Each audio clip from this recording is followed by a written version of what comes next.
Welcome back, you all. Thank you for being here. Welcome to the Assembly Health and Human Services Committee. Would the Secretary please call the roll? Assemblywoman Gonzalez. Here. Assemblywoman Gorlow. Here. Assemblyman Gray. Here. Assemblyman Hafen. Assemblyman Hibbets. Assemblyman Koenig. Here. Assemblywoman Newby. Assemblyman Wynn. Here. Assemblyman Orenlicker. Here. Assemblywoman Taylor. Present. Assemblywoman Thomas. Here. Chair Peters. And I am here. Thank you all for being here. Please mark the folks who are missing as here when they arrive. Since it's been a minute, we're going to go over our housekeeping items. Please remember to turn off the volume on your electronic devices so we're not interrupting folks as they're presenting or speaking. Members of the public may provide testimony in a variety of ways, all of which are listed on the agenda. You may also submit public comment in writing, either in addition to or in lieu of testifying in person. Written public comment may be submitted before, during, or up to 24 hours after a meeting's adjournment. If you wish to testify in person, please sign in at the table by the door and leave a business card. If you do not testify, you may also want to sign in so there's a record of those who are interested in certain bills. To ensure an orderly flow of discussion, all comments, questions, and responses must go through me. Also, committee members must be recognized by me before you can speak. Additionally, I ask those presenters on Zoom to leave your cameras off and microphones muted unless it's your turn to present or I direct any questions to you. And when testifying in person, please remember to turn your microphone on to speak and off to listen so we can have a clean recording of the meeting. With that, we'll begin with our agenda. We have 3 bills on the agenda today. We're going to be taking them slightly out of order as we have Senator Lang in the room with us and are waiting for our other senators and other that are busy in other committees. So it's going to be a little bit fluid today. We will go ahead and open the hearing on SCR 5, which urges the expansion of comprehensive cardiovascular screening programs and directs the Joint Interim Standing Committee on Health and Human Services to conduct a study concerning such programs and certain other matters relating to cardiovascular disease. Senator Lang, welcome to the committee. You may begin when you're ready. Thank you, Madam Chair. And for the record, my name is Roberta Lang, and I represent Senate District 7 in Las Vegas. And Madam Chair, as soon as we're finished with our remarks and finished with questions, if I could ask your permission to leave, I have another hearing upstairs. We understand, absolutely. Thank you so much for being here in the first place. Thank you. Please go ahead. I am happy to be here today to present Senate Concurrent Resolution number 5. The resolution urges state agencies to expand cardiovascular screening programs and directs a Joint Interim Standing Committee on Health and Human Services to conduct a study concerning cardiovascular screening programs. Cardiovascular disease is the leading cause of death in the United States. Approximately 20 million Americans have been diagnosed with cardiovascular disease. High cholesterol levels have been linked to the disease and can be managed with medication to help reduce the amount of cholesterol in the bloodstream. The American Heart Association estimates that nearly 68 million adults in the United States have high levels of cholesterol, but only 47 million are currently receiving medication to manage their risk of cardiovascular event, such as a heart attack or a stroke. With adequate cardiovascular health screening programs, adults with high levels of cholesterol can take proactive steps to address the cardiovascular disease and significantly reduce their risk of dying from a cardiovascular event. If I could give you a summary of this resolution, it has 2 primary functions. First, the resolution urges Nevada state agencies to do 4 things. Expand comprehensive cardiovascular screening programs to allow for earlier identification of patients at risk for a cardiovascular event. 2, to explore ways to collaborate, with federal agencies and national organizations to establish or expand comprehensive cardiovascular screening programs. 3, evaluate programs to improve cardiovascular health, which are operating in the state for the purpose of accelerating improvements in the care rendering to patients at risk of cardiovascular events. And 4, to develop policies to reduce the number of Americans who die as a result of cardiovascular disease. Second, this resolution directs the Joint Interim Standing Committee on Health and Human Services to conduct a study during the 23-24 interim concerning cardiovascular screening programs that are currently operating in the state and ways for state agencies to collaborate with federal agencies and private organizations in the evaluation and expansion of such programs. The interim study must do three things. They must review the Get With Guidelines program from the American Heart Association. They must consider a provision of reimbursement under a Medicaid program to promote monitoring of cardiovascular health. And three, they must review and implementation of the Complete Streets program and gaps in reform to zoning laws. The committee is required to submit a report to the study and recommendation for legislation to the legislature, so the 2025 legislature should have a solid recommendations to consider reducing the number of Nevadans who die as a result of cardiovascular disease. Thank you, Madam Chair, and I'll turn it over to Edith. Hello, Edith Duarte with Strategies 360, today representing Novartis. Thank you for hearing SCR 5. Novartis is an innovative medicines company that supports efforts to improve the quality of life of Nevadans and health outcomes for all residents. The CDC states that healthcare professionals in Nevada have diagnosed 8% of adults in the state with symptoms of atherosclerotic cardiovascular disease. Symptoms include angina, stroke, heart attack, or coronary heart disease. However, many Nevadans haven't been diagnosed yet, particularly in underserved communities. So we do thank Senator Lang for sponsoring this resolution, for bringing attention to the much needed expansion of these types of screenings. And also thank you to the American Heart Association for partnering on this and for willing to work with us during the interim on the study. Caitlin will talk a little bit more about that. Good afternoon, Madam Chair and committee members. For the record, my name is Caitlin Gachalian. I am the Government Relations Director for the American Heart Association. First, I would like to thank Senator Lang for sponsoring this bill and making cardiovascular disease a priority for the state. And if you didn't know, May is also American Stroke Awareness Month. The American Heart Association is happy to present and support SCR5 because cardiovascular disease is the #1 killer worldwide in the U.S. and in Nevada, and these screenings will help save lives. The screenings are important for patients because we want to provide a complete picture of their cardiovascular risk. By prioritizing cardiovascular screenings, patients will be able to know what undiagnosed medical conditions they may be experiencing and not realize it. An important aspect of lowering risk of cardiovascular disease, also called coronary artery disease, is managing health behaviors and risk factors. But to know which risk factors a person has, they need to conduct a screening test. Ensuring Nevadans are able to access screenings will help them identify issues that can help them seek preventative care, but Nevada can also take steps to improve the quality of care Nevadans are receiving. The American Heart Association supports a program called Get With The Guidelines. Under this program, they work to improve healthcare outcomes and quality of service delivery at hospitals. Get With The Guideline offers hospitals evidence-based guidelines in the following areas: stroke, heart failure, resuscitation, AFib, and coronary artery disease. The Get With The Guideline system is associated with improved efficiency of care and thus lower costs through decreased lengths of stay. The American Heart Association is proposing an interim study to look at Nevada's hospitals and healthcare systems that are practicing Get With The Guideline strategies. The intent of the study will help Nevada's policymakers to better understand gaps in the delivery of evidence-based service delivery. The committee can make recommendations on how the state can improve and close gaps. Thank you. And with that, Madam Chair, we'd be happy to answer any questions that anyone might have. Thank you so much for the presentation. And as a noble project, I think, and several of us I know have been touched by cardiovascular disease in our families and friend groups. I have a couple questions on my list here. I'm going to start with Assemblywoman Newey. Please go ahead. Thank you, Madam Chairwoman, and thank you for this bill. Really appreciate the direction that it's going.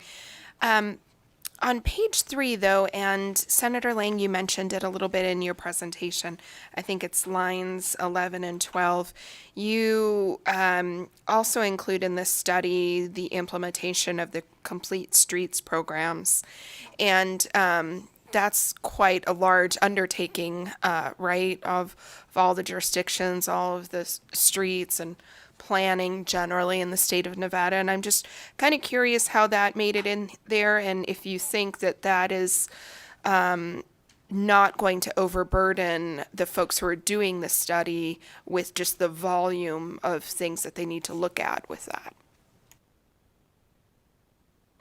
So Edith Duarte, for the record, this was an amendment on the Senate side. It was sponsored by Senator Doñate, or suggested by Senator Doñate, who will be chairing interim HHS, who will conduct this study. So I think that he is willing to put in the hours to complete this part of the study. Thank you for the question. Assemblywoman Thomas, I have you next.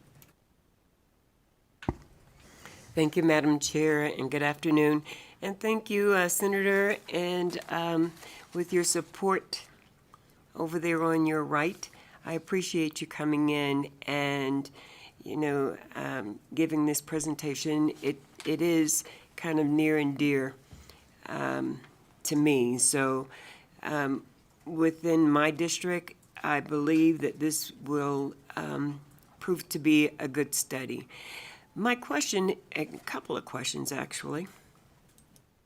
What underserved communities are you looking to promote this study, and how long is the study?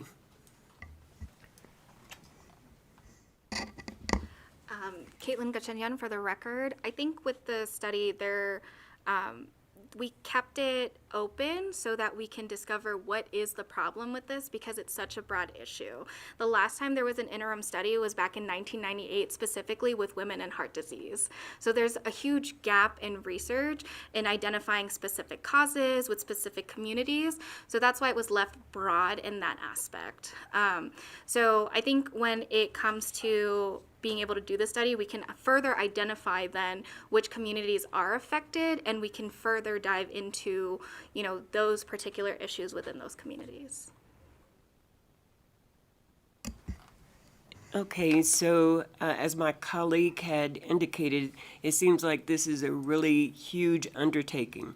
So we're looking at men, we're looking at women, we're looking at even teens, as far as the cardiovascular disease that we know we encounter right now, just for the fact of diabetes. All of those things are something that promotes what this is going on.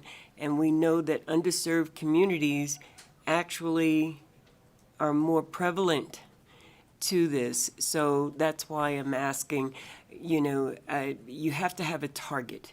So what target communities are you looking at? Are you looking at the indigenous community up north here? Are you looking at down south, the black and brown communities? I kind of wanted that narrowing in of the study. Caitlin Gachanyan for the record. I think that's something that we can talk about further, because that's where we had a discussion with Senator Doñate as well, is, what are the aspects of, the results that we want to see at the end of this? What are we looking for? And I recognize that with cardiovascular disease, it's a huge issue, and it's hard to pinpoint because there's so many things that affect it. And I think that's something that we can work on throughout now and the interim as we continue the discussion on this issue. Sorry for not a better answer. I recognize that there are very much communities who are heavily affected by cardiovascular disease, but this is the start of the conversation, not the end of it. Senator Lang, for the record, if I could just add a little more in. So, Assemblywoman Thomas, I think that Senator Doñate will and his preparation for this committee and to come in the interim will be reaching out to people, asking lots of questions, and you may be a person that he would reach out to and be able to talk to this as he narrows down the scope of exactly what he wants to do during the interim.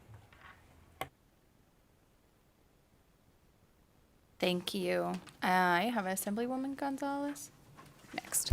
Thank you, and thank you, Senator. My question was kind of in relation to my colleague's question, and pretty much like how would the study and the program address health disparities in this area, but also ensure equitable access for care for the underrepresented communities, which I'm assuming would maybe come out of the study for next legislative session, but I guess it's not really a question, more of a comment that I'm also concerned about that piece as well. Thank you. Senator Lang, for the record, I think out of this study, we're going to get lots of information, and information like what you're saying, and even more. And we'll be able to craft legislation around the needs of our state and our communities.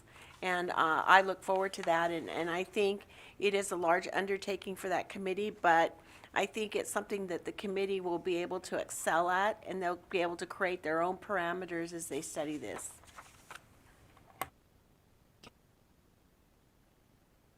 Thank you so much, and I may have missed it, but is there any way we could put in there something about like underserved communities, or like making sure we're having that conversation, and or are we just entrusting that will be part of the conversation? Thank you. Senator Lang, for the record, I think we are entrusting that'll be part of the conversation, although we're not opposed to adding that into the bill specifically. I want to clarify, looking at the resolved portion of this, that what we're looking at is really kind of doing a baseline screening for what programs exist today, how we can collaborate better with organizations that exist outside of the state, and then evaluating potential programs that we could adopt in the state and or fund in the state that have a proven improvement for cardiovascular disease. So I think that this is like what has been presented, really a first start in who are our partners in this area right now. And then some of this other stuff needs to get vetted out, obviously, but I think that that's almost a bigger task than what's prescribed in the bill at hand, which is really just kind of cataloging our partners. I have a couple more questions on my list. Go to Assemblyman Gray, please. Thank you, Madam Chair. Quick statement followed by a question. Is that okay? So Assemblywoman Thomas may throw something at me here in a minute, but I actually agree with her. Since I got into medicine and nursing, one of the first things we were trained to look for, especially in African Americans, was the presence of stroke, usually due to undiagnosed, hypertension, things along those lines. And back when I started in, I think it was 1990, they were 50%, or I'm sorry, they were twice as likely to be twice as likely to have a stroke than their white counterpart. Same thing with women. And I just checked the statistics. It's still the same. So I think that's something we do need to look at. And the next question is when we talk about these screenings, what are they? What are the screenings? Are they doing complete metabolic panels? Are they doing echoes? What is the scope of what the recommendation is? It's not in here, and I'm sure it's probably laid out somewhere else. I'm just wondering, because that goes to cost and everything else, but that's my question. So I thank you, Edith Duarte, for the record. I think you touched on that. One of the baseline screening is checking for blood pressure. As you mentioned, comorbidities like diabetes leading to stroke. I mean, even undiagnosed hypertension can lead to renal disease. There's so much that comes with undiagnosed hypertension, which is just the baseline. But I think that Caitlin can talk about some of what the screening does, and the American Heart Association conducts some of the screening themselves. Caitlin Gachanian for the record. Right now, we don't have those answers in regards to what the screenings are going to be. A big part of this bill is just getting awareness on heart disease in general, but that's something that we can specify in the future. Thank you, and I appreciate you guys bringing this bill forward. I mean, I know it is, it's been stated that, it may be another study, but I think this one actually may have some benefits in the long run where we can treat some of these and reduce long-term healthcare costs. I mean, the cost of having a stroke and being put in a, in a care facility is astronomical, and if we can reduce a few of those, it may help out. So, thank you guys. Thank you. I have a couple more questions. Folks, if I missed you, please let me know. Assemblyman Ornlicker next. Thank you, Chair, and thank you for this presentation. So I'm glad you're suggesting we address cardiovascular disease, so thank you very much for doing that. But one question I have is that the focus is on the screening and the treatment as opposed to prevention, and I was glad to hear you're receptive to adding things. So, did you not do as much with prevention? And the Complete Streets, of course, does get at that for better opportunities for bicycling and walking, but then that was an afterthought, it turns out. Are you receptive to adding other things about smoking and diet that would get at prevention, or did you not address that because we're already addressing it somewhere else? Is that what your thinking is? Edith Duarte. So I think that is something that can be part of the study. It's already sounding pretty broad, and I'm worried about adding now prevention. However, I do think that's obviously something that we need to keep in mind, and not just treating an illness once it develops. But I think with all of the things that we're going to look at and looking at underserved communities, all of those kind of build on each other, and I think that can be part of the outcome and the results that we get in the study. Some of the preventative measures that could also be presented. Thank you. Assemblywoman Taylor. Thank you, Chair. And thank you, Senator, for bringing this bill, very important bill. And it's, my colleague, Assemblywoman Thomas, mentioned this initially earlier, that obviously the African-American community disproportionately were impacted by cardiovascular disease. So, so a personal thank you to this. Just a couple of questions. You mentioned two programs, Get With the Guidelines and Complete Streets. Can you give a quick little overview of what, I know Get With the Guidelines is something hospitals are doing, and Complete Streets was mentioned in terms of it being really comprehensive. Can you give us just a little something on what those are? Yeah, absolutely. Caitlin Gatchanyan for the record. Complete Streets is essentially how I like to describe it. It's more of an idea that you can put into policy. Complete Streets is essentially ensuring that our streets are complete for any and all users to get access to the things that they need, whether that is a hospital, whether that is going to the grocery stores. It increases access to biking and walking. It's to encompass the things that we don't think about when it comes to transportation and getting access to the things that you need. So, do our sidewalks have street lights? Do our sidewalks is it accessible for blind people? This is what that idea comes from, and can transform it into policy essentially. So recognizing where within our policies with Complete Streets currently are we missing those things. And then Get With the Guidelines is a program that the American Heart Association works on with our CORA team. That's our Quality Systems of Care team. Essentially, we try to get hospitals to be a part of Get With the Guidelines to ensure that their patients are getting the best care the best care when it comes to heart disease. So if you are coming into the hospital, are they doing every single measure that they need to do to ensure you're getting the best care?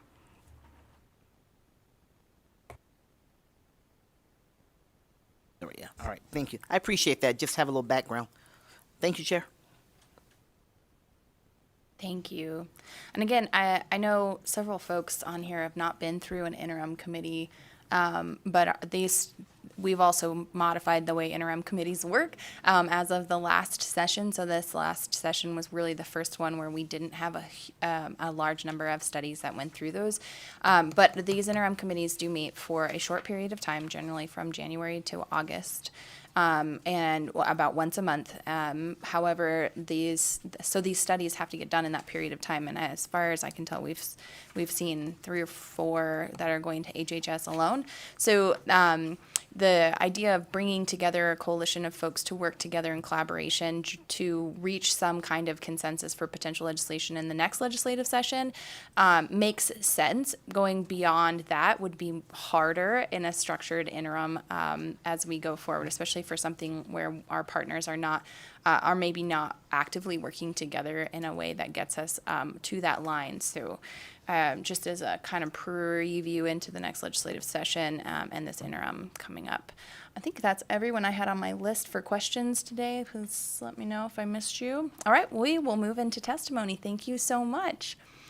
We will start with support testimony in our physical locations and then move to the phones. If you would like to provide support testimony on SCR 5, please come up to the table.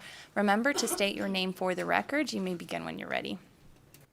Good afternoon, Chair Peters, members of the committee. For the record, Katie Ryan with Dignity Health St. Rose Dominican, here in support of SCR 5, both as a member of the Get With the Guidelines program, our hospitals, and then I'm also a member of the American Heart Association's Advocacy Committee. Thank you.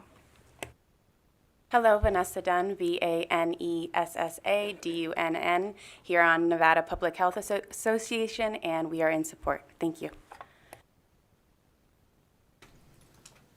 Thank you. Seeing no one else coming to the table in Carson City or Las Vegas, we'll go to the phones. BPS, is there anyone on the public line for support testimony on SCR 5 today? Chair, the public line is open and working, but there are no callers at this time. Thank you so much. We'll move into opposition testimony. Is there anyone in Carson City or Las Vegas who'd like to provide opposition testimony to SCR 5? Seeing no one come up to the desks, we'll move to the phones. BPS, is there anyone on the phone line to provide opposition testimony on SCR 5? Chair, there are no callers to testify in opposition at this time.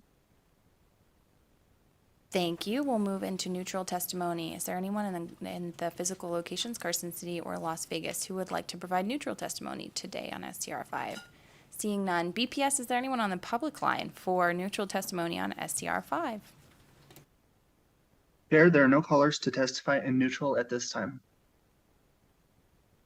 Thank you so much. As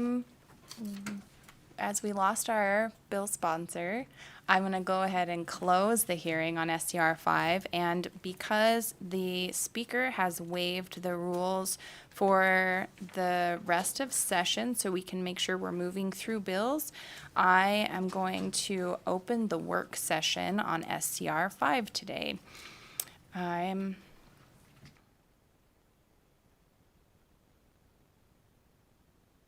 would ask, well, first of all, is there any discussion or questions? Are there any questions before we move into a motion? Seeing none, I would ask for a motion that Senate Concurrent Resolution 5 be adopted as currently drafted. From Assemblyman Nguyen and a second from Assemblyman Gray. Is there any discussion on the motion? Seeing none, all those in favor, please signify by saying aye. Aye. Any opposed, nay? The motion passes with those present. Thank you so much. I would give that a floor statement. We're moving so fast, I'm not sure anybody will have time to say it, but I would give that floor statement to Assemblyman Gray. Okay, all right. Thank you so much. We'll we'll close the work session and move into our next bill hearing. I think I have to track down our bill sponsor potentially, so hold, please.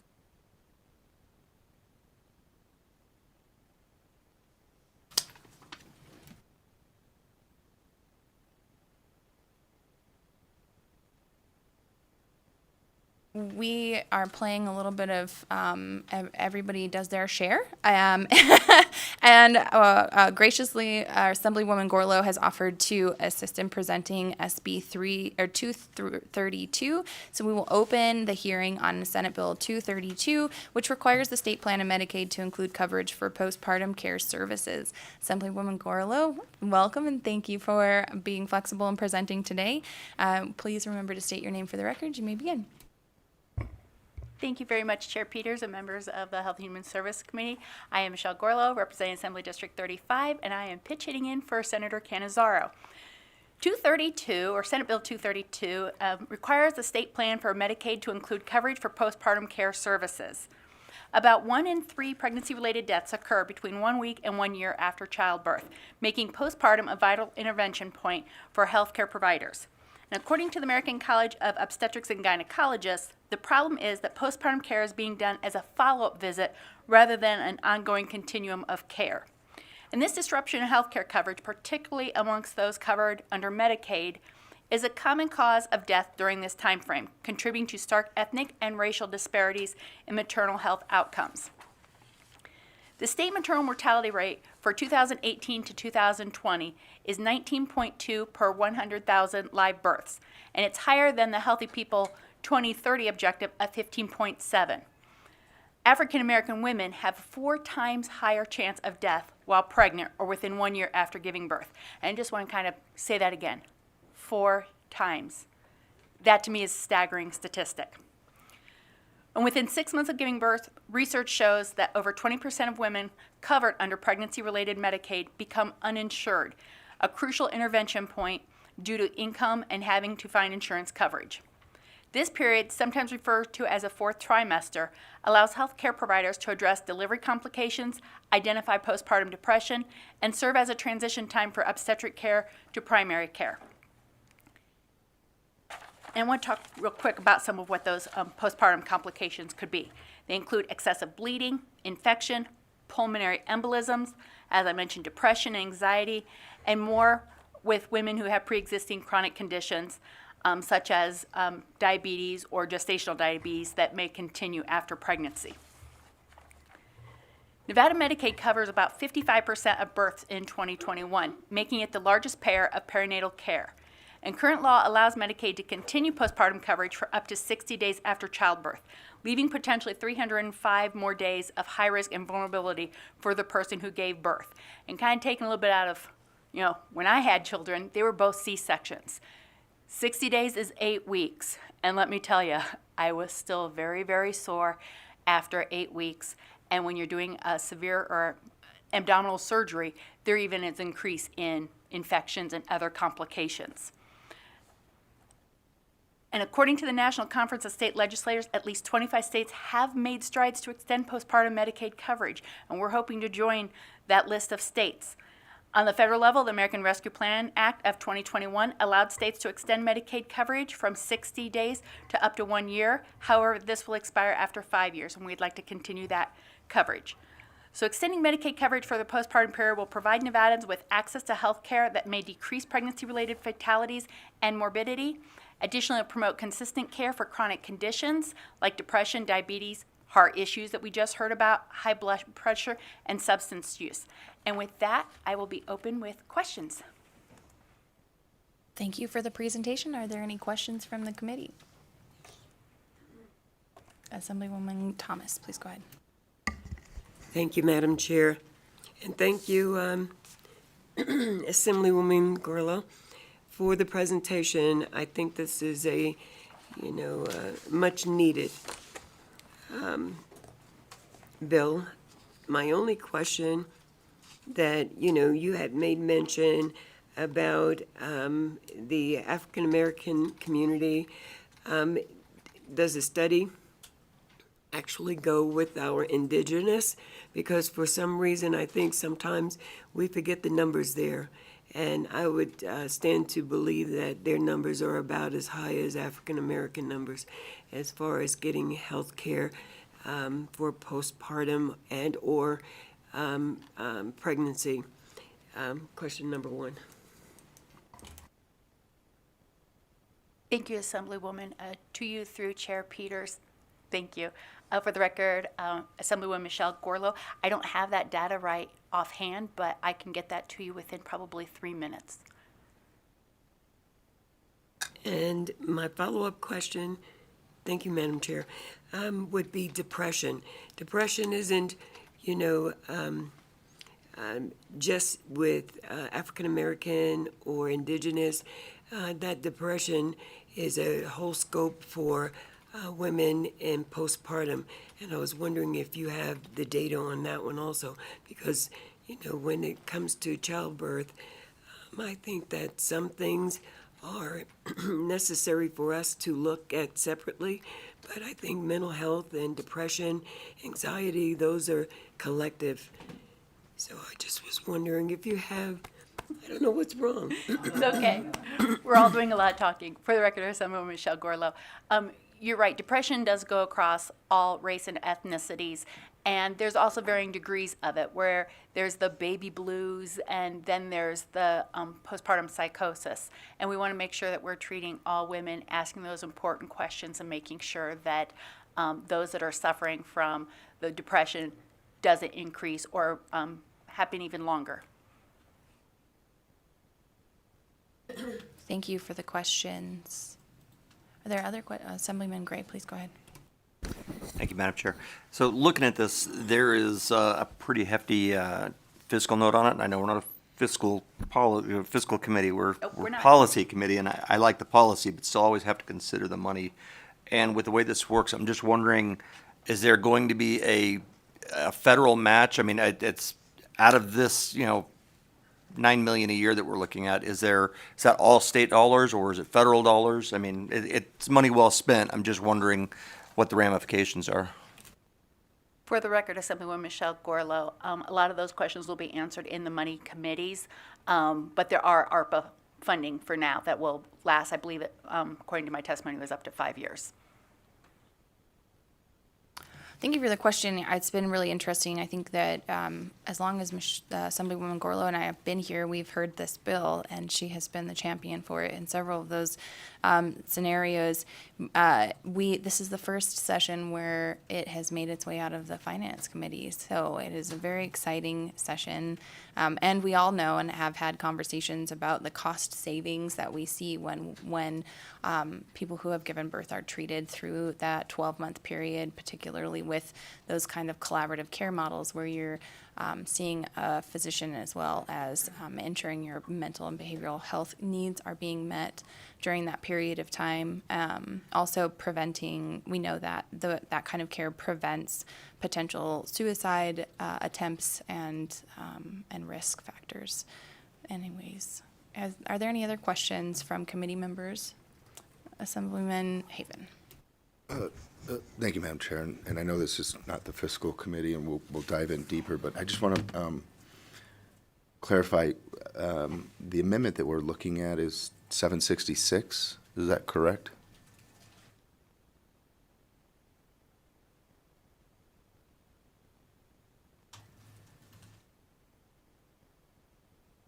Did you just Double check. reference an amendment? Yeah. I just want to clarify which version we're working off of, that we're working off the second reprint, which was Amendment 766. For the record, Assemblywoman Michelle Gorlow, that's the one I'm working on. There may be something else, and unfortunately, Senator Cannizzaro is not with us, so I'm under the impression that is the one that we're working on. Okay, and then, if I may, you had mentioned that we're going to use ARPA money for the next 5 years. However, when I'm looking at Section 3, it looks like we're actually appropriating general fund dollars for 23, 24, 24, 25. And I just wanted clarification on basically Section 3 and Section 4. I appreciate the question. Unfortunately, this is not a fiscal committee, and we do not have fiscal staff on this committee, so I'm going to have to ask you to take that offline to clarify what happened there, or even just watch the Finance Committee meeting where I'm sure that was discussed and determined to be the path forward. Sorry to have to shut that one down. Any other questions, though? Seeing none, thank you so much. We'll move into testimony.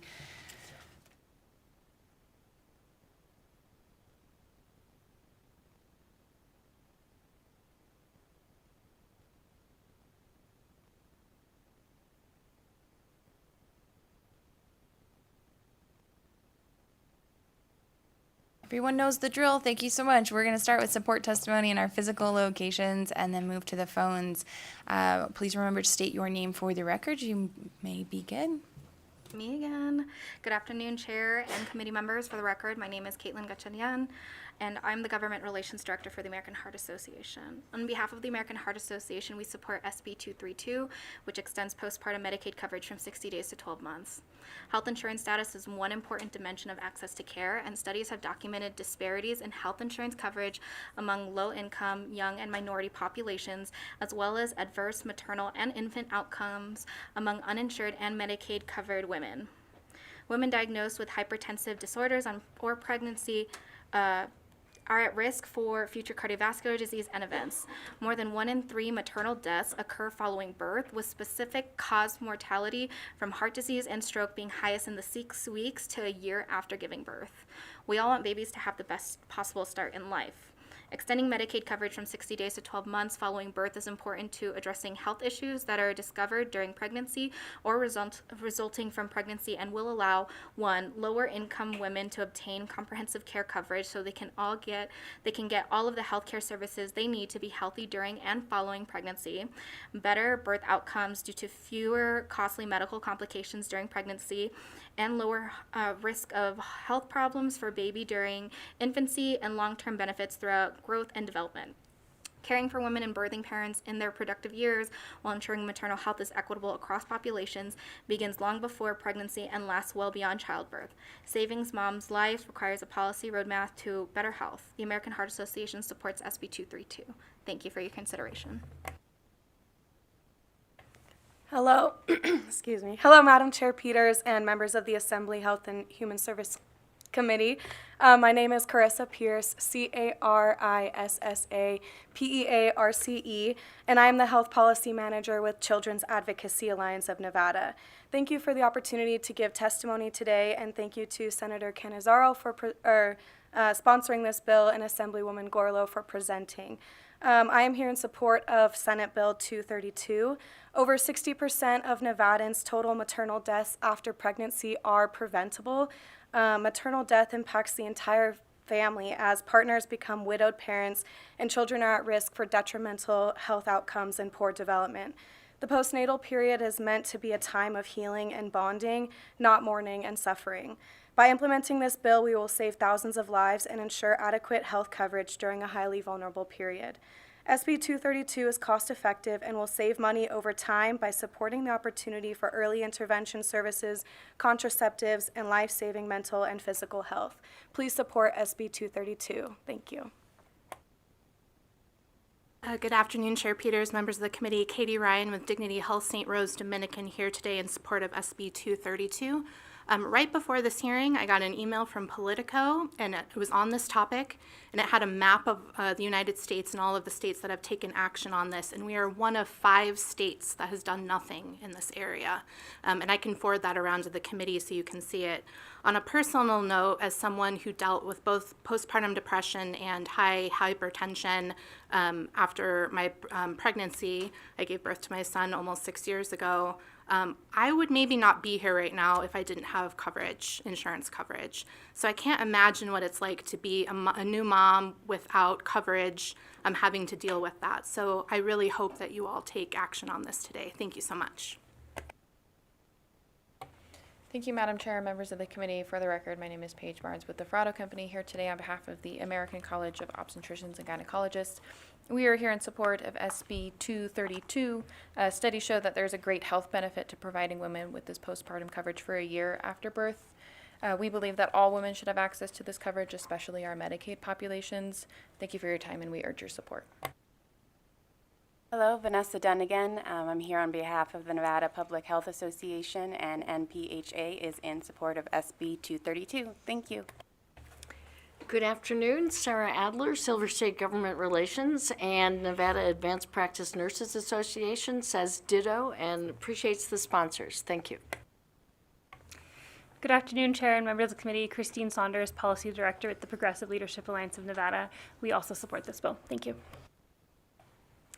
Good afternoon, Leah Case here today on behalf of the Nevada Psychiatric Association and the National Alliance on Mental Illness Nevada chapter and the Nevada Primary Care Association, because it's the end of session and everybody is everywhere all at once.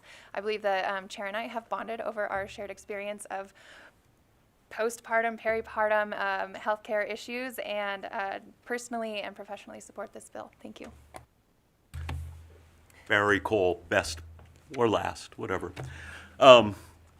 I speak on behalf of this bill for an interesting reason, that for the men on the committee, let me remind you, most women of childbearing age don't have a primary care physician other than their OBGYN. This is where they're getting their care. So having 1 year of continuous coverage after birth gives you guaranteed access to the men and women who cared for you during the whole pregnancy and now can care for you for another year. From a psychiatric perspective, I would point out that in California for about the last 6 years, it's been law that you have to be screened for depression in your 8th month, the time of birth, and at the 1 month follow-up appointment. These are minimum standards. We should be screening even more, but these are minimum standards. So I would be supportive of this bill and ask you, please do pass it today. Thank you. Seeing no one else coming to the table in Carson City and no one coming to the table in Las Vegas, we'll go to the phones. BPS, is there anyone on the phone lines in support of SB 232? To testify in support of Senate Bill 232, please press *9 now to take your place in the queue.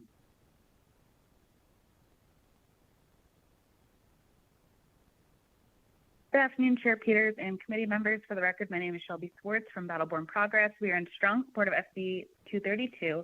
Please, extending postpartum Medicaid coverage to 12 months will help ensure that parents and babies in Nevada thrive together. We thank Senate Majority Leader Canizaro and Assemblywoman Gorlo for spearheading this critical measure. In Nevada, pregnant folks with Medicaid health insurance lose their coverage only 60 days postpartum. This leaves new moms without access to contraceptives, important follow-up visits with their OB or primary care doctor, or any necessary mental health support. Stable year-long postpartum coverage, a long-standing recommendation by the American College of Obstetricians and Gynecologists, would help new parents deal with any postpartum health issues they may face and fulfill their responsibility of getting their baby off to a healthy start in life. As a currently 24 weeks pregnant woman, I urge you to support this bill. Thank you so much.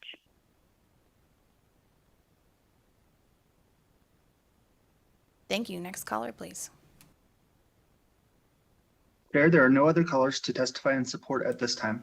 Thank you so much. We'll move into opposition testimony on Senate Bill 232. Is there anyone in Carson City or Las Vegas who'd like to provide opposition testimony today? Seeing no one coming to the desks, BPS, is there anyone on the public line for opposition testimony on Senate Bill 232? Chair, there are no callers to testify in opposition at this time.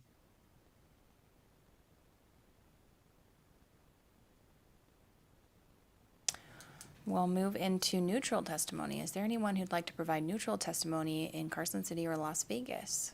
Seeing no one coming to the desks, BPS, is there anyone on the public line to provide neutral testimony on Senate Bill 232 today? Chair, there are no callers to testify in neutral at this time. Thank you so much. The sponsor has waived the final remarks, and we will close the hearing on Senate Bill 232.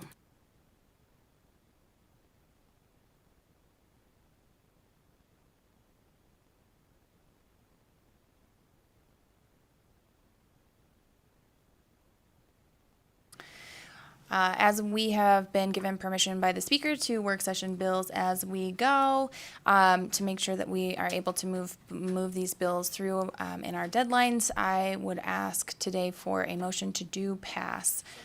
All right, I've got a motion from Assemblywoman Gonzalez and a second from Assemblyman Gray. Thank you. Is there any discussion on the motion? Yeah, Assemblyman Hafen. Can I just get clarification if this is going to end up going to Ways or not, or do we not know? We won't know. That is a decision made by Ways staff and the committee chair. I do want to mention that this has gone through the Finance Committee. I guess I did not check that. I assume it went through the Finance Committee because things have changed from its original draft. Hold on. It's gone through the Finance Committee and the Senate, and was passed by the Senate Finance Committee on May 25th. If you are interested in hearing that discussion, I would encourage you to go to the page and listen in on the discussion that happened there. As I said, we are not a fiscal committee, so I do not have fiscal staff on this committee to answer those questions, but would encourage you to review that Finance Committee at your leisure prior to voting it on the floor. And Madam Chair, with that being said, I'm going to have to vote no today. As you stated, this was heard on May 25th. The amendment that we're looking at was actually printed on May 26th. I will try to watch the hearing in the amount of time that we have left, and hopefully I could get an answer to my question on the funding portion. But I just, without having the answers to my question, I won't be able to support this at this time. Any other discussion? Thank you, Madam Chair. I'm doing some more research. We have found that there is a 90-10% match, so that might help my colleague with his decision. But yes, we'll continue to research that. Any other discussion? Seeing none, all those in favor, please signify by saying aye. Aye. Any opposed, nay? Assemblyman Hafen is my nay. Motion passes with those present. Thank you so much. We'll close the work session on Senate Bill 232 and open our hearing on Senate Bill 237. Senator Harris, welcome to the committee. Thank you, Chair Peters. Members of the Assembly Health and Human Services Committee, my name is Dallas Harris, and I represent District 11, here to present Senate Bill 237 to you all today. Senate Bill 237 does a couple of fairly simple things. One, it sets the rate for the 988 crisis assessment fee, Crisis Stabilization Center assessment fee, at 35 cents. 35 cents is the cent amount. I was going to say dollar amount, but it's the amount of the assessment that the State Board of Health established through regulations. One small issue with the regulations was that it didn't quite get the definitions of the lines that we need to assess that fee on correct. And so this bill puts let me back up. This bill puts those definitions into statute in the way that we all agreed and thought that they should be in the first place. And then that way, we're collecting the fees that we need to fund this program in the manner proposed in the governor's budget. It also adds in Section 1 some clarifying language that ensures that this assessment can be used to support the provision of crisis stabilization services at hospitals that hold endorsements as crisis stabilization centers. With that, I'm ready for any questions. All right, thank you so much. Folks, please let me know as you have questions. I'm going to start with Assemblywoman Thomas. Thank you, Madam Chair, and hopefully my voice holds up. And thank you, Senator, for this presentation. And as I was reading, I became inquisitive about the access line fee versus the trunk line fee. So is it a combined fee, which would be 70 cents, or is it, something else? Thank you for the question, Assemblywoman Thomas. To you through Chair Peters, Dallas Harris for the record. What will happen is the 35-cent fee will be assessed on each access line and also will be assessed on each trunk line. And so regardless of whether it's the commercial mobile communication service, the access line, the IP-enabled voice service, or a trunk line, these are all items that will have a 35-cent fee assessed on them. Thank you. I have another question from Assemblywoman Newby. Thank you, Madam Chairwoman, and thank you for this bill. I have a question on Section 1, subsection 1E, supporting the provision of crisis stabilization services at hospitals that hold endorsements as crisis stabilization centers pursuant to the NRS. And I think we all understand this was put into place to handle the receipt of calls and handling of calls. That portion seems to take it further to the services in the hospital. So I was wondering if you could maybe elaborate on what kind of services those would be and whether or not it would be overburdensome to the operation of the system taking the calls. Thank you for the question, Assemblywoman Newby. Let me start with your second question first. I absolutely do not think it would be overburdened on the system. If you take a look at the governor's currently proposed budget, he has allocated these dollars in certain ways, right?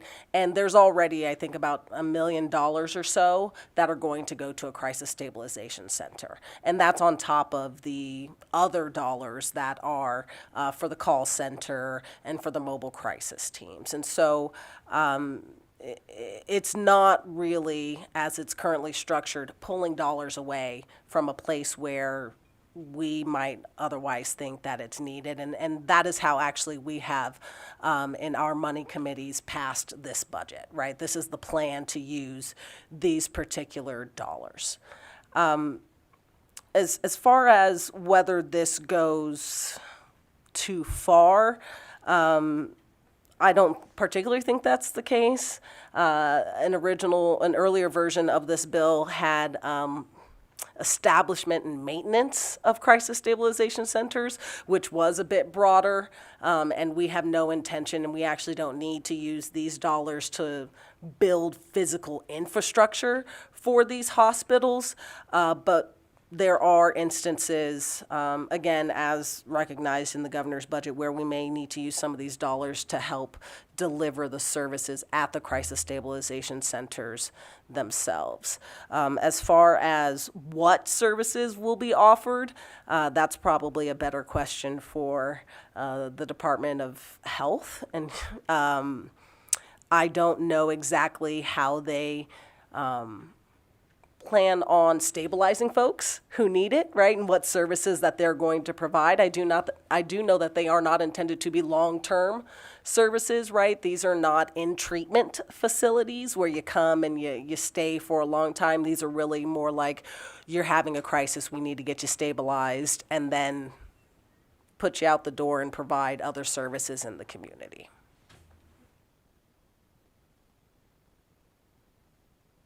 Thank you for the question and response. I have Assemblyman Hafen next. Thank you, Madam Chair. And that actually answered one of my main questions, because I wanted clarification on Section 1E, where it says supporting the establishment and maintenance. I just wanted to confirm that we weren't talking about capital projects, and you said we weren't. And so I will just take a moment to say thank you for doing this. I look at this as a cleanup from something we did last session. And this really was the intent of what we worked on last session to do this, and I think now more than ever we're seeing the absolute need after the pandemic for this, and so I just want to say thank you. You're welcome, Assemblyman Hafen. Thank you. I have Assemblywoman Taylor next. Thank you, Chair, and thank you, Senator. It's my second committee meeting today and your second presentation from you, so good to see you again. Just a quick question. How did you land on the 35 cents? I know when you did it before, there was no price in there, then you've added that. Thank you for the question, Assemblywoman Taylor, to you through Chair Peters. Dallas Harris for the record. The original legislation capped it at 35 cents. It said they can go and promulgate regulations up to 35 cents. The Board of Health then went through that rulemaking process with stakeholders. I'm pretty sure they're a full 233B administrative regulatory process. And through that process, they determined to set the rate at 35 cents. May I follow up, please, Chair? Thank you. You think it's best to have it in statute as opposed to continuing regulation? Thank you for the question, Assemblywoman Taylor. So it's important to keep in mind that if this bill had not passed, there would still be the legislation from 21 that says up to 35 cents, and so that would be the tip top, regardless of whether we did this or not. And I felt that while they've decided already 35 cents is the regulatory process, and I'm going in here and I'm cleaning some stuff up, why not just set it at 35 cents?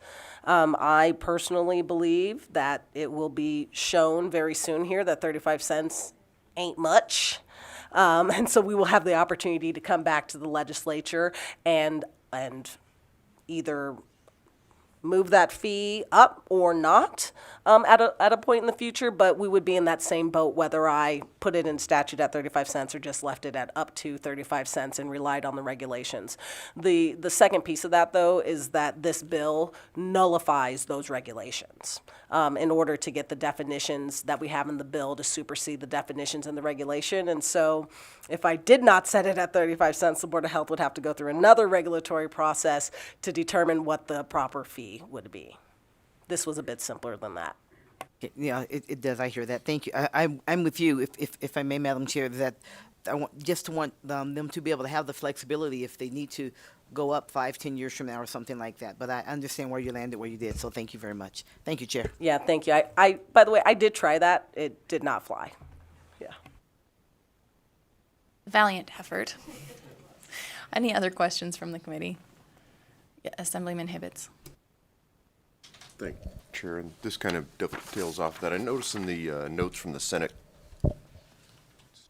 committee hearing that, and I'm assuming this is originally that the 35 cents couldn't go up for 5 years, but I'm not seeing that in the second reprint, which is what I'm working off of. Was that amended out at some point in this process? Thank you for the question, Assemblyman Hibbets.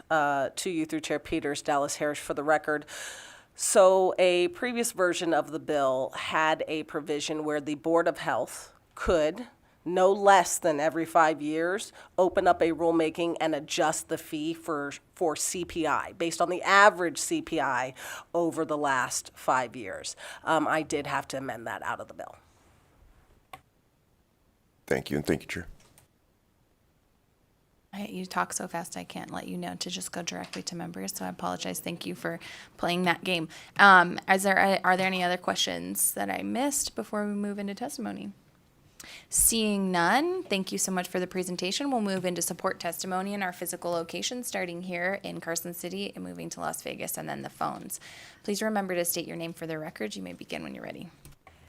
Good afternoon, Madam Chair and members of the committee. Sarah Adler with Silver State Government Relations. Today, speaking to you on behalf of two CCBHCs, New Frontier in Fallon and Vitality Unlimited in Elko, Reno, Dayton, and Carson City.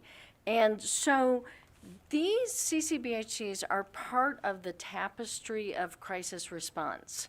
And they very much need and support this bill for the foundational establishment of, first, the call center, as you have discussed, that being a first priority. There are many people who are more and more trained in de-escalation and crisis response, our law enforcement, our mental health providers, and they need to be brought together, as I say, into a tapestry. And then to Assemblywoman Newby's question about the crisis stabilization centers. Last session, we had a lot of presentation about what was called the living room model, and that is the desire, is to create physical spaces that are comfortable, are non-threatening, are not, sign this form now, and allow for the, indeed, stabilization that allows for assessment, which will determine, do you need to go to inpatient treatment, like we have Mallory Behavioral Health here in this town, which is great, or can you be supported by community-based services like a CCBHC? So, sorry, just wanted to add that, but thank you. We are in strong support. Thank you, Chair. Members of the committee, Leah Case here today on behalf of the Nevada Psychiatric Association and the Nevada Public Health Association. And I want to speak a little bit for NAMI Nevada, that's the National Alliance on Mental Illness Nevada chapter. In 2021, when SB 390 was passed, that made Nevada the gold standard for the 988 crisis line implementation. That bill, as was discussed by Senator Harris, led to regulations that needed to be developed, and being the first state in the nation to develop these regulations, there were some challenges, to put it mildly. We all became semi-experts in trunk lines and access lines and realized that no, we were not experts in trunk lines and access lines, and we needed legislation to fix this. And thank you, Senator Harris, for bringing this legislation to get us out of that regulatory mess. I would like to add that if you visit the NAMI website, reimaginecrisis.org/map, you can check out now how many states have implemented this type of legislation. So Nevada went from being the only one in the nation to now being one of 7 that has comprehensive 988 legislation. 11 states have partial 988 legislation, and 6 states have pending legislation. I know this isn't the money committee, but we all like to talk dollars and cents. So I do want to let you know that Oregon passed theirs with a 50-cent fee. Delaware has 60 cents, and in Alabama has proposed 98 cents to $3 per line. So that's what's happening in other states. We have 35 cents in this bill for a state of 3 million people. Thank you very much. I appreciate your time. Thank you, Madam Chair, members of the committee. My name is Helen Foley, representing T-Mobile. And yes, this bill came forward last session, which you passed in Senate Bill 390. T-Mobile was very active at the federal level to get the original legislation on that gave states the authority to have a fee on all telecom services to provide those services for the 988 system. We anticipated that it would be used primarily to set up the telephonic system that there would be, but it did allow a small provision for some services. I thank Senator Harris so much because we all had different ideas and concepts of what the definitions should be that reflect our industry, from wireless to cable to landline, and we wanted to make sure we got it straight. And Senator Harris worked carefully with us. We did not mind the provision that she put in the bill that there would be an escalator over a 5-year period of time, but it required 2/3 vote. And so in order to get it out of the Senate, it was essential that that be removed from the bill. I will say to you, we do not believe, at least at T-Mobile, that it's the responsibility of a telecom industry to provide social services. We're very happy to set up this system in the same fashion that 911 and E911 has occurred. And when there's a handoff, then that could be appropriate as well.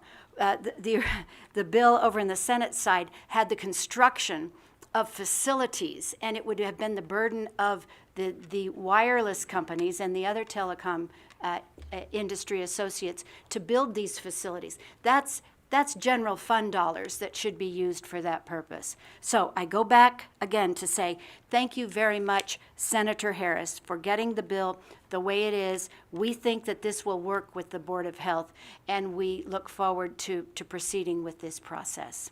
Thank you. Thank you. I just want to put out there for folks, the bill continues to be a 2/3 in our House, and I think the CPI piece was just a part of the negotiation. I am corrected. It is a printing issue. Please go ahead. Thank you, Madam Chair, committee members. Misty Grimmer representing Cox Communications. Ms. Foley said a lot of what I was going to say, so for the most part I can say ditto and also express my appreciation to Senator Harris working with us on this bill. It was quite a back and forth getting the definitions right and then getting all of the little nuances correct as well. And she had a total open door to us the whole entire session. So we are happy to be supporting this bill and supporting the efforts that it's going to achieve. Hello, my name is Abby Bernhardt. I'm with the National Alliance on Mental Illness. At 3 years old, I was diagnosed with bipolar disorder. I experienced manic episodes and rapid cycling. My favorite cartoon character was Taz because I felt I could spin just like him. I had so much anxiety, sadness, and anger all at once. By middle school, the mania turned to depression, and I found myself in crisis. During this time, my doctor had me on 10 medications, which had extreme symptoms of their own. Life was so painful and unreal, I started to disassociate. I was convinced I was in a coma, dying or drowning underwater. I even stopped talking. I was bullied by other students, which led to binge eating. I went to multiple schools promising resources and support that never materialized. At one school, the principal called me in every day to tell me I was hopeless and helpless and never going to amount to anything. If you're emotionally abused every day, you start to believe what you hear is true. She broke my spirit, and I attempted suicide at 10 years old. Now hospitalized for the 13th time, coming off all medication. My mother advocated for me since the very beginning, never giving up on me. County services are impossible to access on your own. It takes a county representative, such as a therapist or a wraparound coordinator, to assist in accessing resources. For example, my individualized education program contained homeschooling to ease bullying and anxiety. Medical care and resources are difficult to locate. Throughout my medical care, I learned coping skills. Medication gave me the ability to get up and want to live my life. It took a lot of time to find that inner strength, and I still battle bipolar, but my past does not define me anymore. Please support SB 237. Thank you. Thank you for continuing to come to the legislature. I know that it's a bit of an effort and push, and we appreciate having you here. Thank you so much. Please go ahead. Barry Cole, Barry-Cole. So many other people have spoken so eloquently.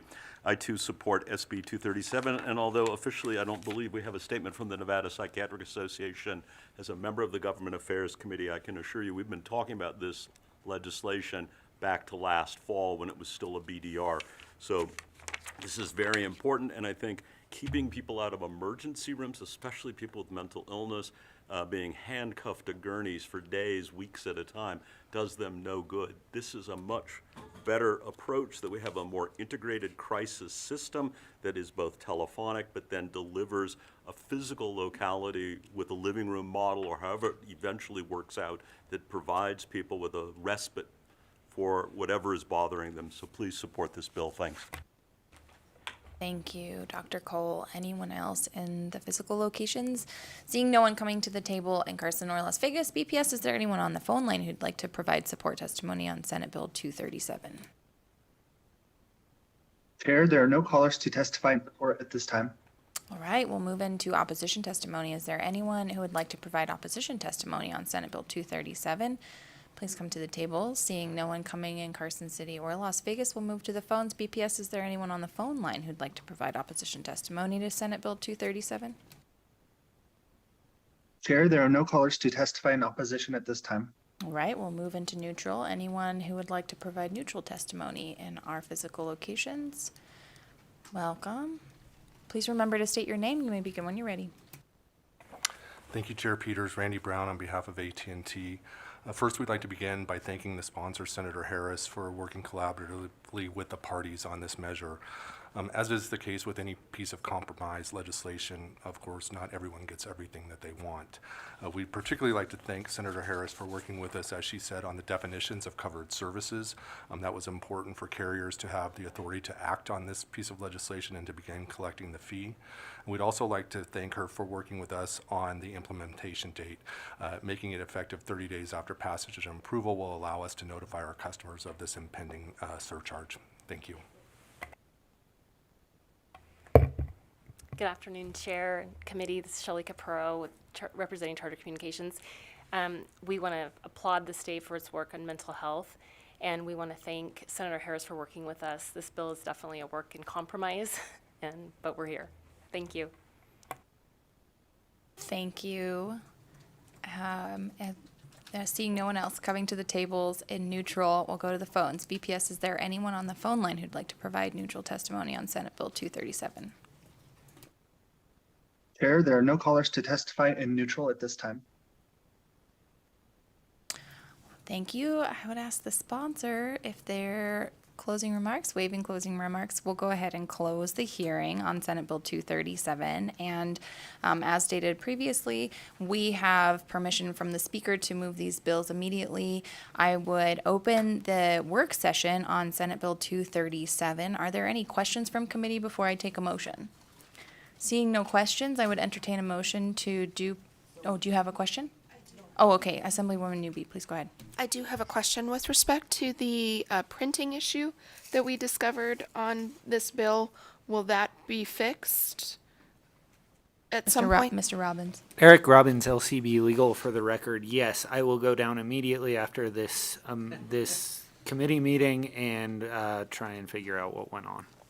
Thank you. Thank you. Any other questions? Seeing none, I would entertain a motion to do pass Senate Bill 237. Thank you, Assemblywoman Newby. Second from Assemblywoman Gonzalez. Any discussion on the motion?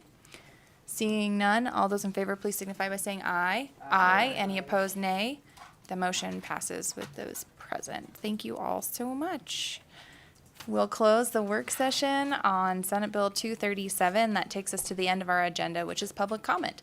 Is there anyone in the Carson City location who'd like to provide public comment? Please come up to the table. We are limiting public comment to 2 minutes to ensure everyone has a fair opportunity to speak. Seeing no one coming to the table in Carson City and seeing no one coming to the table in Las Vegas, BPS, is there anyone on the public line for public comment today? Chair, the public line is open and working, but there are no callers at this time. Thank you all so much. We will close public comment. We will, please keep an eye on your emails, y'all. We will be having another hearing either tomorrow and or Friday. So keep your eye on that. I will try and let everyone know as soon as possible when I know what time those will be. But we are in the marathon sprint of the legislative session. So with that, we are going to adjourn today, and I will hopefully see you tomorrow in HHS.